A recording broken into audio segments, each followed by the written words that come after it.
Starting from scratch. What up? How you doing, sir? Good, brother. You? Oh, man, I'm just living the quarantine life, you know. It's all we can do. It's all we can do. It's best to stay home. So the family's okay? The family's good? Yeah, everybody's great, man. Thank you. Listen, I appreciate you for, joining and coming on here with the Instagram live, We don't talk regular, but, the respect is still there always, of course. Always. You know what I mean? Long history, long good history. Long, great history. I mean, you've been doing this for a minute, and if I always start with the people who I talk to, they're so dominant in the business, and they're so, I don't feel like people would come to you and say, just thank you for what you've done. And so let me just say thank you for what you've done for the business and how you've established it and what you've been doing. I appreciate you. And, no matter what the outer enemies might say, that's my personal feeling, because now we get to talk face to face. And I appreciate that. And I totally agree, which is why, I've been very public with people that I truly appreciate as well. Say hi, Carter. Hi. Hi, how you doing? But yeah, I agree. I mean, you know how Toronto and Canada is. Say hi, everybody.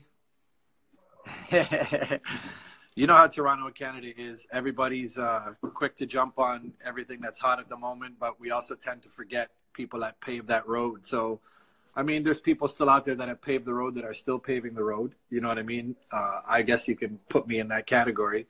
But there's a lot of people before us, you know what I mean? And there'll be a lot of people after us. Maybe they won't do certain things that we've been able to do.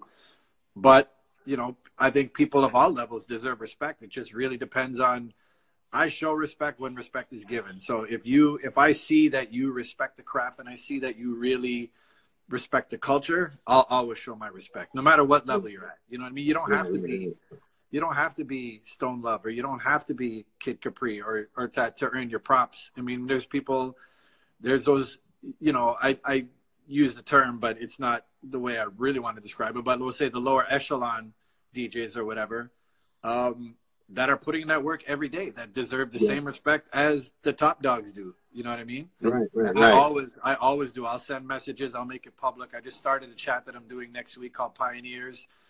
Okay. But it's the same thing, exactly what you said. It's like, as soon as I put the lineup out, people hit me up, "Oh, how could you not have this guy?" And I'm like, relax. Like, there's a lot of people to pay homage to, you know what I mean? I'm just trying to get some of those names out that people, don't remember all the time. There's a lot of, unless you're in the public eye constantly, we get forgotten. That's just the way it is. That's a natural thing. Proof, we're living proof, we get forgotten. So it's part of the business, though. Yeah. And no matter which way you move on, I mean, and that's the other part of it, is that, like, when I made the move to Virgin or whatever, there were tons of people that congratulated me and thank you for your years on Flow. And then there's the other half that's like, why aren't you on G? And I'm like, nah, that's going backwards for me. You know what I mean? Like, I've done that for, I've done that for 30 years. I don't need to do that. I need to expand. You know what I mean? So it's always tough to well, we know it's tough. It's tough to make people happy all the time. All we can do is just keep chugging along and really doing what we do. We've done it for so long. You know what I mean? Like, let me ask you, how do you separate the friends that are your friends that are not another person's friends? Society? I don't have a lot of friends. I don't have a lot of friends. I have club friends. There you go. And I have people in my immediate circle that I talk to. That's really it. I've never been part of a DJ crew. I never felt the need to. You know what I mean? I've always I like to be in control of my own destiny. I'm able to filter out, the bullshit. I've seen it since day one. You know what I mean? I've been a victim of it many times, as we all have. Yeah. And I hold myself accountable for everything, so I keep my circle tremendously small. Yeah.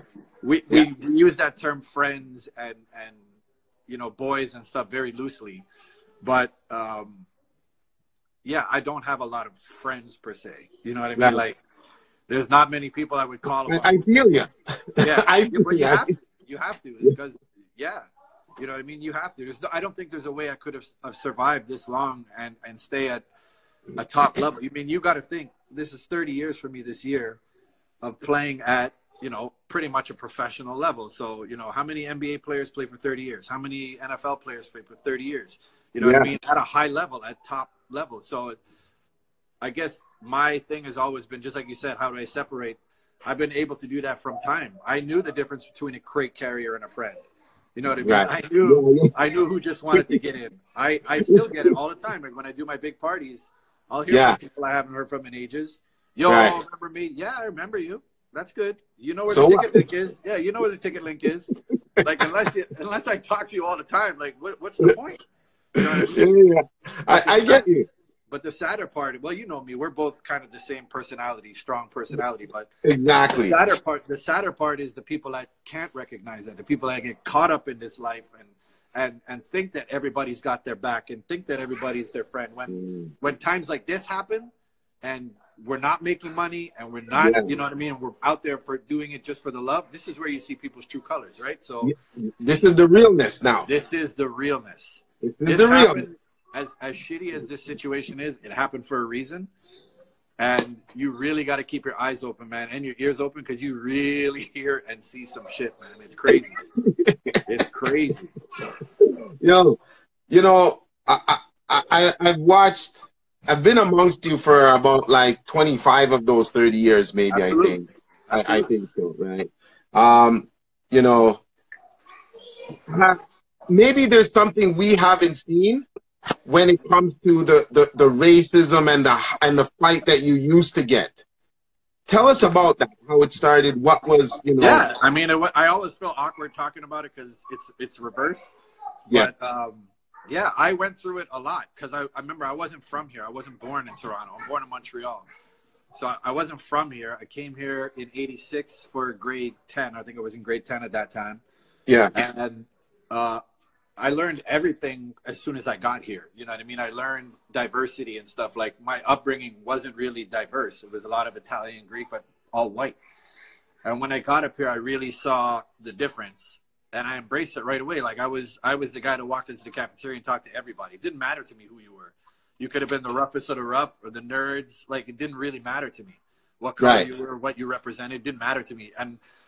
And that's the same way I adapted to music. And I always took in music that way too. Like I didn't really know what hip hop or reggae was. Like probably my first exposure to reggae was probably like Life Is What You Make It, you know, Friday and Colonel Mighty, like that. But because that was school dance music, right? At that time, that was in the schools, the high schools was going crazy when that was the reggae, you know. Like, I'm sure I was probably exposed to Bob Marley at some point, but not knowingly. You know what I mean? It might have been just music to me. But even that, like even when I would hear those things, I wouldn't necessarily say, oh, that's reggae or that's hip hop or that's this and that's that. It was just all in one. So when I came into the scene and started playing in high school, I didn't really feel any effects of that racism kind of stuff because it was everybody. Like my first partner was Filipino, and we hung around everybody and we was playing all the music. Like, you know how high school is. It's a melting pot, right? Especially here. Yeah. And so I didn't really feel the effects there. It was when as soon as I hit the 19-year-old market, that's when I really felt it, because at that time I was in Saga. Saga was my base. Were you starting to get exposure? Were you getting exposure at that time, or was that before? I started to get a lot of exposure around. I started DJing around like 17, 18. Okay. And I was doing. I came out of the box pretty strong because I had a strong following in high school.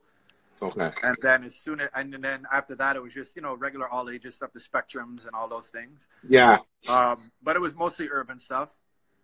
And then as soon as I hit 19, I kind of took off. But it played twofold. Like my whiteness and the fact that I was playing reggae at that time. It helped me because it turned heads. People were like, "Who's this guy?" You know what I mean? Because I wasn't really known outside of Saga. So it was like, who's this white guy and blah, blah, blah, blah, blah. But by the same token, I was getting shut down a lot because the established sound crews and the established reggae crews and all that, they didn't really want me around at that time because they didn't want the white guy coming in and playing their music and their crowds and stuff. So, yeah, I got tons of pushback. I was you know, told by venues I couldn't play there. I was, you know, told by sounds that they didn't want to play with me. DJs didn't want to play with me.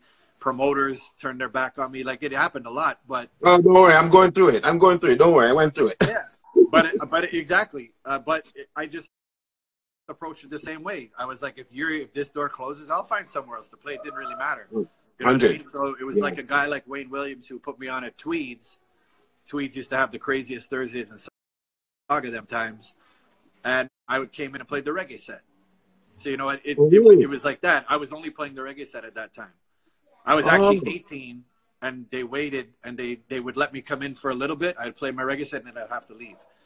Okay. And then when I turned 19, it was like, you know, I had the Barrettes and all that stuff, and all Saga stuff. Yeah. And then I gained I was really, really strong in Saga. And then once I made the move downtown, it was the same thing, like killer backlash. Who's this kid? He's not even from here. You know what I mean? He's not like us. Why is he playing? Why, you know, when Erica took me and put me in California Dreams, which was my staple Saturday night for years and years. Yeah. She got tons of shit. She was like, everybody was shitting on her, all the DJs, because I took out Ebony Soundcrew at that time, who had the residency. Yes. And she got tons of backlash. Like, how can you put this kid in here? Look at him. You know, how can you put a white guy in? This is a black club, blah, blah, blah. And she was basically like, I think he's good. I believe in him. You know what I mean? She would pick me up every week, stick my crates in her car, and we drive down to California Dream, you know, do the whole night by myself. And it was just like an instant switch. So she basically had her existing Saturday with Ebony for years. And I came in, it was like 1 week, and then bam, next week, they're gone. I'm in, go. And I was there for years and years, and that became California Dream is really my launching pad downtown. That was like the one that made me really get noticed, and people were like, wow. You know what I mean? But again, like anything in this industry, it's show and prove, right? Like your hustle can only get you so far. And this is all before social media. So if people weren't standing in front of you and hearing you play, they weren't hearing you play, period. Yeah. Period. If you didn't go to the store and buy that physical record, you did not have that song to play. You know what I mean? So, like, it was a different time. And you know, I'm listening to you, and I'm in awe of your story, because a long time I've heard a different story with Baby Blue. With Baby Blue? With Baby Blue putting you on. Listen, anybody you talk to that knows what time it is knows that they're full of shit. Right. That's a given. And anybody, I've had this conversation. I even said it when I did the interview with Muscle. Like, there's nobody that can argue that. Anybody that knows, you can ask Chief. Chief will tell you. Yeah. You know what I mean? Like, Chief used to roll with me, and then he asked me, should I do this? And I was like, yeah, go do it. At that time, right. Like, they were. Don't get me wrong. They were established. They were doing. I met them. Like, they were doing their thing in Windsor. They had that whole booty music thing going on. Yeah. But they weren't really known here. They weren't that big here. And I used to give them spots, and I used to vouch for them. I used to tell promoters, like, if you want to book me, you got to put them on. Same thing I did for King Turbo. The same way King Turbo got into the R&B scene, that was through me. And it's not a boasting thing, because I don't talk about it. I don't boast. No, but we don't lie on this show. We don't lie on this show. We tell the facts. I don't lie, period. No, we just accept it. You know what I mean? We just accept it. Yeah, but in all honesty, like, and it was at G-Ross, for anybody that was there at that time, the one that got shot up. That was where I had the falling out with them, because it was me playing. Yes. And Kid Cut was on the mic, and he kept yelling, "Baby Blue, Baby Blue." And that was the one that really broke them out. Like, that was the one that made them. The G-Ross party pack. People were G-Ross we had like 2,000 people in G-Ross Park before it got shot. Right. And that was the one that really broke them out, that made people be like, wow. And it was me playing. You know what I mean? It was me playing, and he was on the mic, but he kept saying their name and their name and their name. And at the time, I didn't think of it, because I'm just playing my music. Yeah. Because you know how it is, too. When you're playing, you don't really pay attention to what's being said, right? But you're not really an MC. You're not really the No, MC. You're just uh, all about your not at all. music. Not at all. And, Okay. and again, it was the same thing I did for Turbo. You know what I mean? Okay. That's how they got into all the York universities and all these things and all these parties. Because I used to do the same thing. I was like, well, I'm gonna bring these guys with me because I always loved their vibe. I thought they had a great. I knew they could cross over. You know what I mean? And keep in mind at those times, like there weren't many reggae sounds crossing over into the R&B field at all. Because No. most of the DJs played reggae. I played reggae. You know, all the urban guys were playing reggae at that time, but urban guys were playing reggae like urban guys. You know what I Okay. mean? So it's Okay. just like how reggae guys play hip hop like reggae guys. Like you can always tell the difference, right? We're going to get into that. We're going to get into that, but I don't want to leave the G. Ross Park. You're baby blue screaming blue, blue, blue. What happened? What took place? Yeah, it was just, and then afterwards, I just realized what had happened, and I kind of fell out with I mean, Kid Cut was super ignorant back then. Like, Yeah. super. He's changed a lot. He's changed a lot, and I always admired his hustle. He was always the best at what he did. He still is, but he was super ignorant, super cocky. You know what I mean? All that stuff, and that stuff will always come back to bite you in the ass. You Yeah. know Yeah. what I mean? And we just broke off, and Chief. It was around them times that Chief was like, "What should I do? What should I do?" I said, "Go do it, because you're only going to go so far playing with me, because you know it's my show. You know what I mean? Yeah. I'm getting these gigs, so you're only going to go so far playing warm up for me. Go do it." He went and did it. They had their internal problems. They had the world by the balls, or the country by the balls. But again, Yeah. egos will crush you every time. Like people don't realize that. Like how you talk to people goes a long way in this business. It may not get you now, but it'll get you at some point. You know what I mean? Like At least 10 or 15 years down the road, if you can stomach it. You know what it'll I get mean? you. I mean, you burn It'll a get bridge you. here. It's not a big country, dude. It's not. You know what I Right. mean? Like it's really Yeah. not. And people talk. So it was those times, and I never did those things to get, like I never made a penny off Blue, never made a penny off Turbo. You know what I mean? I just did it because I believed in their talent, and I thought the city needed change. You know what I mean? Like I was playing, like, keep in mind, I'm living in my mom's basement. I'm playing. I'm early 20s. I'm playing like literally 6, sometimes 7 nights a week. You know what I mean? And those Yeah. times the money wasn't crazy. Right. You know what I mean? But it was all, I was everywhere. I was everywhere. Like everywhere. It was me. Like, you know, Yeah. all these other things. Like, and it was always me. And I was like, there needs to be something else here. Like, Yeah. I get it. I'm the hot guy at the moment. Okay. Somehow I was able to hold on to it for quite a while. But yeah, it was just, I never did any of those things to make money. I just really did it to give people chances. And then after the Baby Blue thing, I never did it again.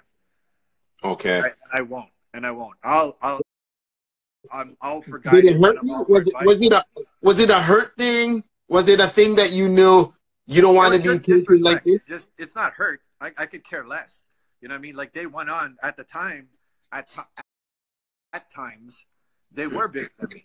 You know what I mean? I wasn't doing mixtapes. They had an album. Like they were big. They had videos. Like they were big. They were essentially rock stars. You know what I mean? And again, yeah, of course I was a bit jealous, but I was still doing amazing. Like I had nothing to worry about. And I know Well, that. you know what I mean? Yeah. Is that like I've seen this a million times in my career, and Yeah. I just do this. This is all I'm doing. I'm not trying to be. I never put myself in that position where I'm this, I'm that, and I'm number one, and that's for you to decide, not for me to decide. You know, it wasn't me that wrote that on a flyer. It was Ian or Jermaine that put that on a flyer. You know, number one club DJ. When everybody was in those tags, like it was never me that did that, and I never did any of those things to establish that. It was just I was always I always respected what they achieved. It was just disrespect. I can't take people disrespecting me. Like, don't. If they would have turned around and said thank you for the chance, or you know, respect, and anytime somebody would ask them, like, how did you get on? Like, even the smaller little appreciation, just a little Show bit, you know? something. Like, be real. Like, there's no reason. Is it really going to knock you down a level to give someone else respect? I think it brings you up a level, right? So it's like if you did something for me, I'd be like, Wiz, I'll always thank you for Wiz. Like when a promoter brings me to a city for the first time, even if another promoter calls me, I'll always call that first promoter first. That's the Yeah. way, and I've always done business like that. You know Yeah. what I mean? I don't owe Okay. people money. I don't, you know, I've had obviously differences with people along the way. Everybody has. I'm human, but I've just always approached business in the sense that I'll treat you exactly the way you treat me. You want me to be an asshole? I could be the biggest asshole you ever met. You know that already. But you want to be I nice guy? felt you I right. could be nice guy too. I'm cool. You know what I mean? Mm-hmm. But yeah, it was the blatant disrespect. Me and Turbo still really close friends to this day, most of them. And Well, if it's Turbo, you know, I don't, yeah. but that's a whole different thing, you know, that's a whole different entity, you know. But again, it's a respect thing. Like me and Specs are like brothers. You know what I mean? Like Yeah. we'll always be. Me and Andrew are like brothers. You know what I mean? Just because it's just the way we started out. I'm always cool. I still always love what they do. It's a shame the route they went as well. But with all sound crew, things are going to fall apart eventually. Eventually, they will. It's Eventually. inevitable. It's inevitable. This is why you stayed solo. I mean, I've seen people try to jump on the link, but have you ever thought of like bringing in a second or, you No, know? I won't do it anymore because I mean I'm older now. I don't have time and energy for that. It's hard enough for me to deal with kids and my own business. I've had DJs, you know, can you give me lessons? Will you mentor me? Blah blah blah. I mean, if I have time, sure, I'll show some people some stuff. But I never would I take the time and energy to fully put that effort into grooming someone because I've seen it fall apart so many times. Like I've had, not even through me, like I've had it happen to me, obviously. And I made Right. that decision a long time ago that I wasn't going to do it anymore. Right. And I've just seen it with other people. And there's a lot of people, not everybody, obviously, but a lot of people, once they get to a certain level, they just feel that they can, you know, take the training wheels off the bike and go on their own. But that's fine if you want to do that. But you need to give kudos to the person that helped you learn on those training wheels before you took them off. You know what I mean? Let me ask you, how do you feel, you know, when you walk into a dance and Sample King, what up? Sorry, I got to say Sample King, what up? And yes, Wiz does love the fuckery, yes. Is that what they say? Sample said that, yeah, man, the fuck, yeah, man, it has to happen, you know, it has to happen. But this is the truth, though. This is the thing about what they call foolishness. It's the actual truth. It's the actual facts. So no one's lying here. It is what it is. Like I felt the heat, but no one's asked to interview me, so I just keep my mouth shut and we keep moving on. You know what I mean? So it is what it is. Let me ask you, when you go into a dance and you know you walk into a dance and you look up and because I've watched it happen. This is why I'm asking you. I've watched it happen. And, you know, somebody sees Scratch walk in the building and then bam, all of a sudden they start playing the hot hip hop tunes. You know what I'm talking about, right? Like, happens every time. How do you feel? Like, what is your thought process now of looking at somebody like that? This is what it makes me do. It makes me laugh, makes me smile. That's just immaturity. That's just immaturity. And that's short-term thinking. Like as a DJ, if you can't think long-term, you're never going to survive. Right. Never. And to me, I mean, maybe it's my upbringing. Maybe it's just my passion for music. I really don't. You could play every song in the world before me. I'll figure songs around it that'll still make people move. And I'm going to play it way different than you will. You know what I mean? Yeah. So it's like, I don't care if you want to go on and play all the biggest reggae tunes before I go on, if I'm supposed to play reggae. There's a billion reggae songs to play. Like, that's the thing. It's like, it's narrow-minded thinking, right? So any DJ out there, like, should have the capability to be able to counteract what you just talked about. You know what I mean? Like, if I go on before somebody and I rinse all the hits, they need to be ready after me to play something else. That's just the way it goes. You know what I mean? Well, like, that's just the way it goes. Like, if what am I gonna do? Like, if you walk into a dance mentally prepared to play a certain set, and you can't shake that set, you're fine. Yeah, you're finished. You're finished. You're finished. And you know me already. Like, I don't care. I'll go into the grimiest places and play house music. And I've seen it go off. Like when Jay Martin and these guys took me to Jamaica That was my first time playing in Jamaica, and he put me up on this Clash thing. Like it turned into like a Clash thing. So they had me on a stage, and you know, Jay Martin's bigging me up, blah blah blah blah. All these guys, it was exactly the same as you said. I think there may be 2 or 3 guys that went on before me, all from their house, their place, their yard. They went on and played everything, yelling, getting everybody crazy, crazy, crazy, crazy, crazy. Yeah. And I'm standing on the stage, exactly what you're thinking. I'm like, what the fuck am I going to do now? And I was like, I'm going to change the pace. You know what I mean? It's been too hype. Yeah. People can only handle hype for so long. I'm going to change the pace for a second. So I said, Jay, just talk about something for a second.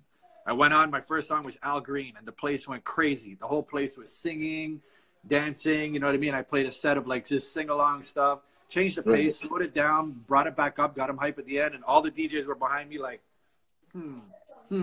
Yeah. You know what I mean? Like, but it's math. DJing is math. You know what I mean? Like, if the equation is too hard in front of you, figure out another way around it. You know what I mean? Like, it's all 100%. Math and science. Like, people don't think about it. It's not. There's more to it than just playing songs. You know what I mean? There's more to DJing than just playing songs. People don't realize that. You know what I mean? It's the way you play music. It's how you put these songs together. It's, you know what I mean? I can give anybody the same 10 songs. Guaranteed nobody's going to play it like I do. Doesn't mean I'm playing it the best, but they're not going to play it like I do. You know what I mean? And that's the beauty of DJing, is that I can give everybody the same 10 songs. Yes, those songs itself probably will burn the dance down no matter how you play them. But if you play them properly, like I have this conversation a lot with DJs, like yes, it's true. We're in a time now where unfortunately majority of the crowds don't care how it's being given to them. So they think, right? But sonically, you could tell. You may not even be paying attention. And even if you don't know the difference of what a DJ is actually doing, you can sonically tell when shit sounds better. Right. Like if you're standing there, you could not be a DJ. Like if my wife walks into the club and hears a train wreck mix, she'll be like, what the fuck is that? You know what I mean? Or if she hears a good mix, she'll be like, oh, that was dope. You can just tell, you can hear it. So people don't really understand the power of a mix, like the power of putting 2 songs really proper together and feeding it to someone. Like it makes a humongous difference. And that is what I've always prided myself on. You know what I mean? Even though I have scratch in my name, it's never been the forefront of what I do. I barely do. And if I do, it's just little rhythm scratches and stuff. I'm not the best scratcher. I know that. But mixing has always been my thing. Putting songs together has always been my key. You know what I mean? It's just like any restaurant you go to, there's a million places serving cheeseburgers, but you're always going to bite into that one. You're going to be like, whoa, I taste the difference. This is crazy. You know what I mean? And that's the experience you want to give people when they come see you play, right? Yeah. Let's take it down the Russell Peters road. Yeah. Russell Peters, how did that come about, and what's the effect of that for you? Because I think you enjoy something like that a lot more than even playing in the dance nowadays. Would you say that? I mean, me and Russell have been friends for 30 years. I mean, most people don't know, like I got questions when I put him up on my Pioneer thing, but he's been a DJ for longer than he's been a comedian. Okay. We had hooked up like at near the end of our high school times through mutual friends. He'll remember. I don't remember those things, but he used to come to my mom's house all the time. We'd play music in the basement. And yeah, he took his path. He really was passionate about his comedy. And around 1990, he started taking more serious, and he went in his direction. I went in my path. We were still pretty close for a while, for a few years. Yeah. Then we kind of split apart because he really, you know the grind. You got to drive across the country in your car doing comedy shows for 5 people. Yeah, who aren't even paying attention to you. Like he went through that. A lot of people don't realize like the grind he went through, and he did that for years. And then early 2000s, he really blew up after. I don't even know if people know that, how he got his break was he did that Just for Laughs comedy thing. And some random guy on the internet loved it, chopped it up into pieces and put it back on the internet. And that's how it blew up. And then those internet pieces started to circulate and it just blew him up. He still doesn't know who it was. Could have been anybody. Could have been a guy, could have been a kid, it could have been any girl, could have been anything. We don't know. And that is really what blew up. And then he was able to go internationally for theaters at that point. And then he called me and he's like, okay, I want to take you on the road. I was like, what do you mean? He's like, I want you to play music for me. I was like, okay, sure. At that time, you know, I hadn't seen it perform in a while, and I didn't know what it was. And we went to like South Africa, Australia. We were all over the place. Yeah. And the beauty of what Russell does is something like there's I shouldn't say always, but in the urban comedy scene, a DJ was always present, whether it was, you know, Def Comedy Jam or whatever. But what Russell did was never done before, and still does to this day, is the DJ is the forefront. Like, he knows his crowd has no clue what I'm doing or what Spinbad's doing. At the time, it was just me. Like, the first 2 world tours was just me, and then Spinbad came on board. But he puts the DJ in, talks about the music, always talks about DJing in his show. Like, what he's done for DJs is incredible and has ever done before. And since then, like, I love it because, you know, we're boys, we're really close friends, we're brothers. And he just tells me, go up there and do whatever I want to do. He's like, don't watch the crowd. Don't even worry about them. They're going to learn what you're doing as opposed to playing for them, which is a big difference, right? Like, when you're a club culture, like, I'm a club kid, so my culture is hands up, the energy up, make them dance, make them sing. It's total opposite when it's Russell. I'm literally just playing music because that I know is going to make him hype in the back. You know what I mean? Like, it gets him excited. He's got his big speaker in the room. He comes out, he's hype. He like, I play music for us, for any music lovers. You know what I mean? It's never about the crowd. They'll adapt. His thing is it's like my comedy. They'll adapt. They don't know what I'm going to say. They'll adapt along. So they'll adapt to your music as you start playing it, and it's amazing. You know, and then he took 2 DJs on the road with him, and you got to figure this is paying for, and he treats his crew like gold. Like, everybody flies first in the best hotels. You know what I mean? Like, he treats his crew like gold, and I've never really seen that before. He's an amazing guy, and every DJ needs to really show respect to him for that aspect alone of putting the DJ in the forefront and really drilling home, you know, real DJing is out there. You know what I mean? I mean, everybody's seen those clips that he posts up, you know, with the hands up and the hand hearts and all. Like, he pulls no punches. You know what I mean? He's very vocal about DJing. He loves it. He's super passionate about it. And it's a beautiful thing to be able to do that. Like, he believes in me. He still says I'm the best. He still says Spinbad's the best. Like, he believes it. If we weren't, we wouldn't be there. You know what I mean? Yeah. And it's a great thing because he's a true music nerd. He's a music lover. You know what I mean? He's a DJ nerd. He's a DJ lover. So, like, I've toured with George Lopez as well. It's a totally different dynamic. You know, George Lopez is like, you're going to DJ, but you're going to be on the side. This is my cool. You know what I mean? I'm not going to argue with you, but it made me realize, like, the first time when I went with Lopez and he told me that, I was like, my ego, get the fuck out of here. What are you talking about? Side stage. Nobody's even going to know I'm here. Right. But I just realized that Russell's an anomaly, like Russell out there that would take the DJ, stick him on the stage. And, you know, every DVD you see, I'm on the stage with him the whole show. Spinbad's on the stage with him. He shouts us out. Like, every show is like, they got Scratch and Spinbad, and we're on the stage the whole show. Our names are there. Like, nobody's really ever done that before, especially for DJs who essentially are unknown to people in Australia. We're not known to those people, you know what I mean? But it gained us. Were you guys the after parties and stuff like that where you had to be, you played the clubs and wherever in the world that you were? Not all the time, but a lot of the time. Yeah, we would. And it's just a bunch of friends. Keep in mind that it's friends. It's not business. You know what I mean? Like, but at the same time, I respect the business part. That took me, it was like the first time we got the call time to go downstairs, and I came down late, and the bouncer pulled me, one of the security guys pulled me aside and was like, don't ever do that again. I was like, what do you mean? It's Russell. He's like, exactly. Don't ever do that again. Like, this Russell should never be in the car before you're in the car. And I was like, okay. And then I don't do it again. You know what I mean? But you have, like, there's always that balance of friendship and business. You know respect what I mean? The business. Respect it. Respect the person. Respect who's. It all goes back to what you were saying before. Just show respect to people that gave you opportunities, and respect the opportunities you're given.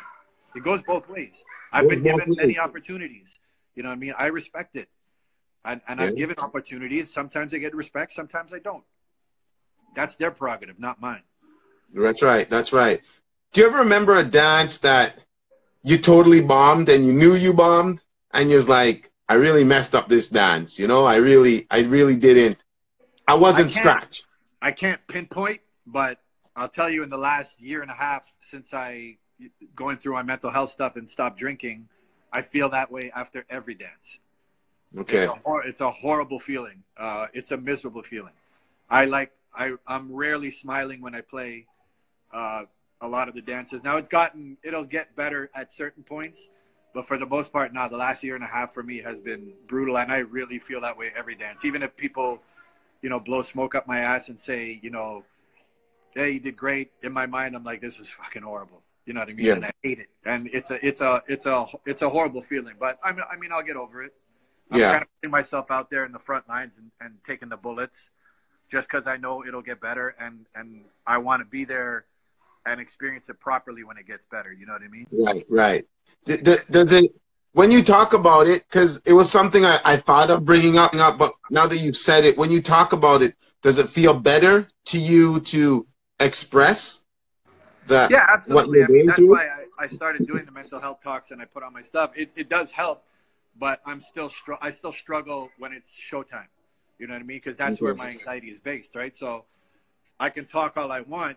I feel better. Like even now, I'm jittery because I know there's people watching. But like I said, I'll just put myself in it. I'm here. I'm not going anywhere. I'm keeping the camera on me. You know what I mean? But what good is that going to do you? You know what I mean? Yeah. So 100%. yeah, I'm taking the licks because I know it'll get better. Absolutely. I think talking about it definitely helps. Working through it is the struggle. But again, some days I'll have good days. And unfortunately, say like 95% of them, even though you may see me and I look like I'm having fun, I'm probably dying a horrible death inside. But it's just part of what I have to do to get to where I want to be. Listen, I'm going to get one more question because I know you got the kids and I know you got to get out of here. Oh, And I don't even know what time it is now. What time is it?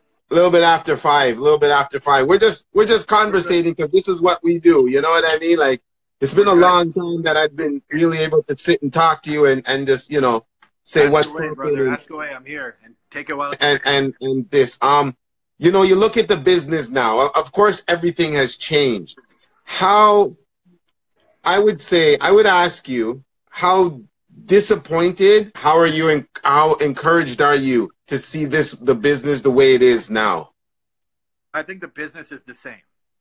The business Okay. is just different ways of doing it now, right? Like we can do Okay. business through the phones and promotion and all that stuff. But I think the business is the same. What I'm disappointed in is people's approach to the business.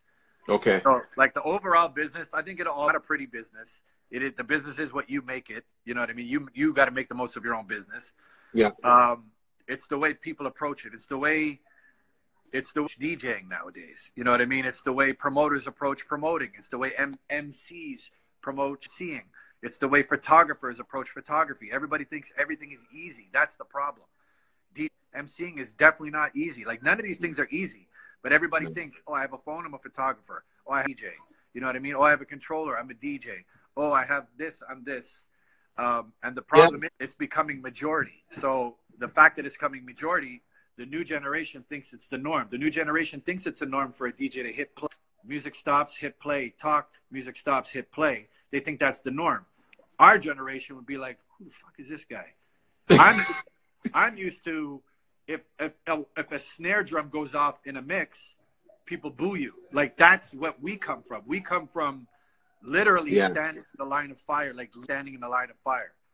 You know Yeah. what I mean? Like, I've seen Yeah. DJs get shit thrown at them. I've seen guys booed off the set. I've seen guys get rushed. Like I've seen it get shot. I've seen it all. Like, and I think that mentality always stick there. What everybody else is doing, I'm always going to stay in that mentality and give it my all. So the problem is all these new generation, and it's not the music. You know what I mean? It has nothing to do with the music. It's this mentality is that everybody thinks everything is just too easy. And, promoters just think, oh, sure, okay, I have X amount of followers. Let me get this guy with X amount of followers. Now you have 30 DJs on the bill, 20 promoters, 15 MC. Overall, the party's going to suck because the music's going to be all over the place. Guys are going to be 100%. repeating the same sets because everybody's short-term thinking. Nobody's thinking about what does the crowd feel right now? How does the crowd feel? I come from the generation of, I play from 10 o'clock to 3 o'clock by myself. So everything's in my control. I have to make sure they're okay. You know what I mean? If they're not okay, that's my fault. And even if I'm playing an hour set somewhere, I still go on with that mentality of, I need to make sure these guys are okay. They paid their money to come in here tonight. Whereas other people are too busy taking selfies, taking pictures, doing this, IG Live. Let me show you exactly what I'm doing. It's all me. Let me show you what I'm doing. I'm with this guy. I'm doing this. I'm doing all that. You know what I mean? And yeah, I grew up on there. I didn't know cell phone stuff, so I didn't know. Can you imagine playing our kind of parties and doing this with your phone? Like, people would have Somebody thrown would beer bottles slap at you. us. They would have thrown beer bottles at us. Like, who do you think you are? You think you're this, you're that? You know, and then that's the way things need to be. Maybe not that harsh, but our guys need to speak up. More people need to be like, yo, stop doing this. Like, you need to learn. Like, but it once it becomes the norm, then we become the minority. Like, the real music people are now guys who really can play diverse music and stuff all in one party are a minority now. Now it's like everybody, everywhere you go, it's like everybody's playing the same songs and everybody's doing the same thing. So what did I do to combat that? I just created all my own events because I got tired of it. I'm going to take myself out of the equation. You guys don't worry about me. You guys do you. I'm going to focus on the people I want to have a good time and appreciate someone that really appreciates them. And you guys can come to our events. You know what I mean? And there's a lot of people doing it, and they will survive. And, you know, that's why some songs that are going to be classics now, you know what I mean? How many DJs from now that started in the last, you know, let's even say 5 years are going to be remembered in 5 years? Like, to think guys like myself, Dr. J, Specs, 30 years, and we're still relatively at the top of our games. We're still, you know, pretty strong, big things, you know what I mean?